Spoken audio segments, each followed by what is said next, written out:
साथियों, जैसा कि पिछली कार्यशाला में जो हमने इंट्रोडक्शन दिया, परिचय दिया और बताया कि ये जो यूट्यूब चैनल शुद्धि अशुद्धि संबंधी जो हमारी दुविधाएं हैं हिंदी भाषा की, उसे इस चैनल के माध्यम से दूर किया जाएगा। तो अधिक से अधिक संख्या में जुड़े, अपने दोस्त मित्र साथियों तक इसे शेयर करें, सब्सक्राइब करें, लाइक करें। हिंदी भाषा की जो वर्तनी होती है, इसकी जो शुद्धि है अशुद्धि है, इन पर हम बात करेंगे। तो आज हमारे जो पहली कार्यशाला है वो है, दो शब्द हैं जो हमारे सम्मुख अक्सर आ जाया करते हैं, जिसमें से पहला शब्द एक है परीक्षा और दूसरा शब्द है परीक्षा। परीक्षा परीक्षा। अब या कोई मुझसे पूछता है, जब मैं उनसे कहता हूं कि अच्छा आप ये बता दीजिए इनमें से सही कौन है, तो प्रायः कह देते हैं लोग कि ये सही है, इसमें कोई संदेह नहीं है। लेकिन इसे लोग या तो जानकारी का अभाव होगा या ये शब्द उनके समक्ष कम आए हैं और कह देते हैं कि ये जो है अशुद्ध शब्द है। क्योंकि साथियों ऐसा नहीं है, दोनों ही शब्द तत्सम शब्द हैं, दोनों ही शब्द तत्सम हैं और शुद्ध शब्द हैं। शुद्ध के साथ साथ दोनों ही सही शब्द भी हैं, बस इनका अर्थ अलग अलग है। ये संज्ञा स्त्रीलिंग है और यह भी जो है संज्ञा है और स्त्रीलिंग है। अशुद्धता की कोई बात नहीं, दोनों के जो अर्थ हैं थोड़े अलग है, थोड़े का बहुत अलग है। दोनों के अर्थ में अंतर है और यह अंतर ही इन दोनों को भिन्न भिन्न रखता है। इसके स्थान पर इसका और इसके स्थान पर इसका हम प्रयोग नहीं कर सकते। यदि करेंगे तो जो वाक्य का अर्थ होगा, जो वाक्य की निर्दिष्टता होगी, जो वाक्य की शुद्धता है, वो क्या हो जाएगी? समाप्त हो जाएगी। ठीक है, आइए हम इनके अर्थ की बात कर लेते हैं साथियों। यहां जो अर्थ है वो है साथियों, एक तद्भव शब्द से हम बात करते हैं परख। आम बोलचाल में हम कहते हैं हम परखने गए थे या परखना है, परख।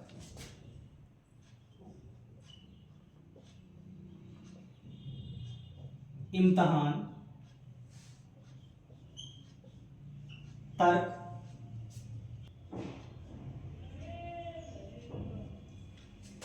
प्रमाण आदि। यानी परख, इम्तहान, तर्क, प्रमाण आदि के आधार पर किसी वस्तु विशेष, व्यक्ति विशेष की विवेचना करना परीक्षा कहलाता है। ठीक है, बिल्कुल ऐसे ही चलते हैं साथियों हम।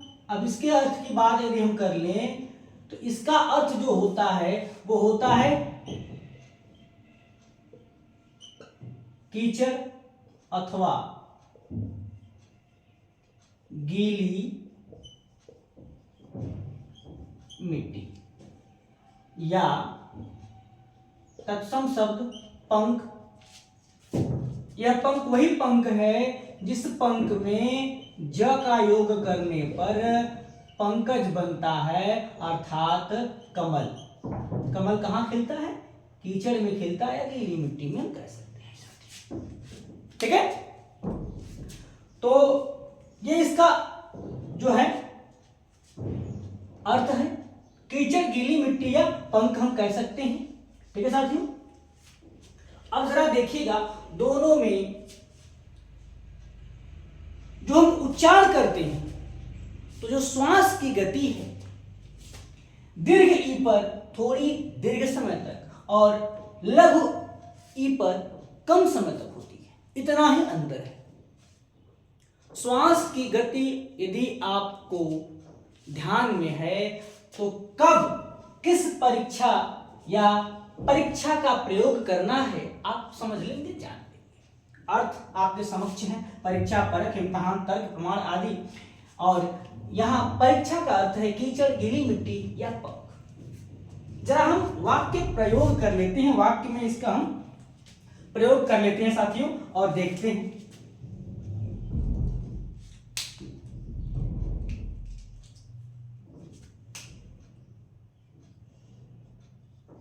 आज मेरे लिए परीक्षा की घड़ी है। ठीक साथियों, अब यहां देख लेते हैं वाक्य प्रयोग करके एक वाक्य में। उसे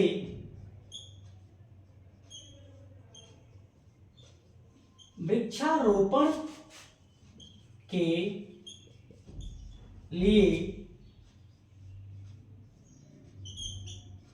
परीक्षा की आवश्यकता होगी। एक अन्य उदाहरण और देख लेते हैं साथियों।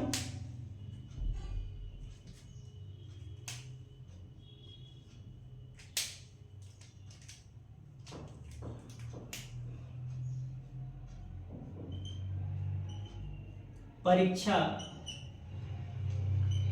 व्यक्ति को प्रबलता व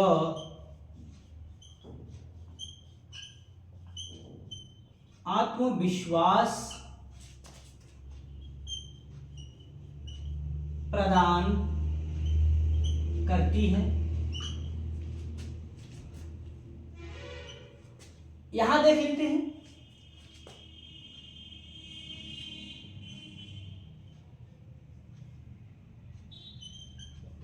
परीक्षा के कारण आगे से पथ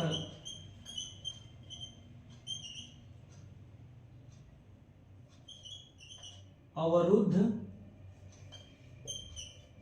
किया गया है।